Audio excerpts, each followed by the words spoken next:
In the Taxman's black money crackdown is intensifying. Notices have been sent to over 7 lakh high-value transactions. Sapna is here to help us understand why. Sapna, take us through what you're picking up and what does this mean on government's efforts to crack down on black money? Absolutely. That is where the effort is now. It's a concerted effort on the part of the government, including the IT department. And as we are aware about the fact, there's already an IDS which is on in terms of trying to encourage people to come clean and help them comply by 30th September. In the same vein, what the department has now done is that it has culled details of 90 lakh transactions where PAN have not been quoted between 9-10, fiscal year 9-10 to up to now, 16-17. So these are the number of transactions where PAN has not been quoted, and within that they have identified high-risk clusters, 7 lakh high-risk clusters, with a number of transactions of 14 lakh where the PAN has not been quoted. So here what the department has done is they have shot out letters to all such people, all such parties, giving them a unique identification number and asking them to basically come forth and mention their PAN, and they can even do it online. They can just do it from the website. They do not have to contact the IT officials for this.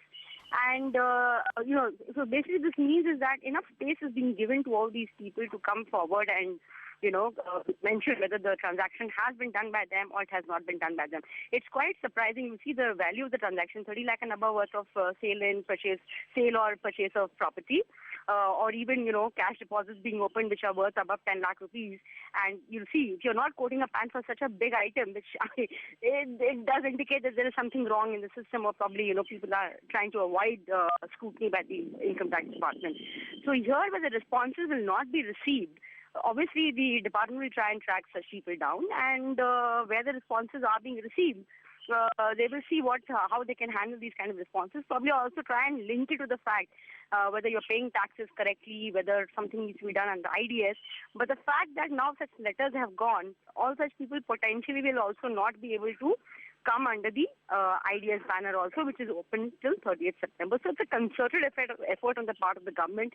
They should not be looked at upon in isolation.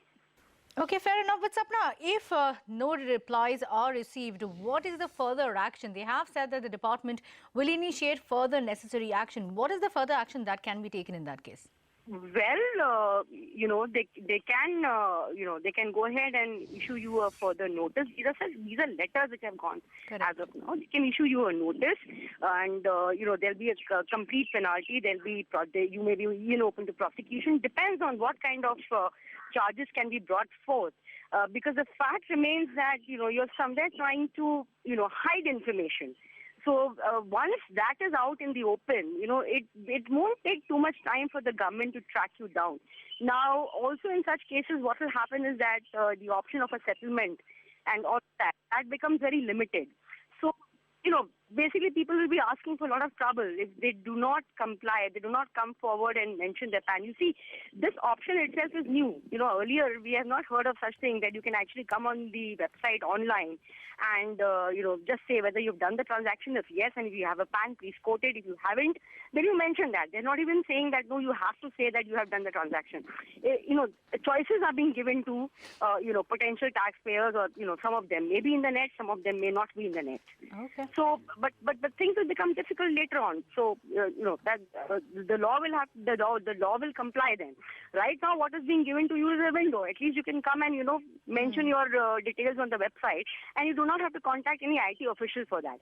For that, they're providing you with a unique identification number so that you can try and link that with your PAN online. All right, we leave it at that, Sapna. We'll, of course, take the story forward and get you perspective on what this means for government's efforts on black money.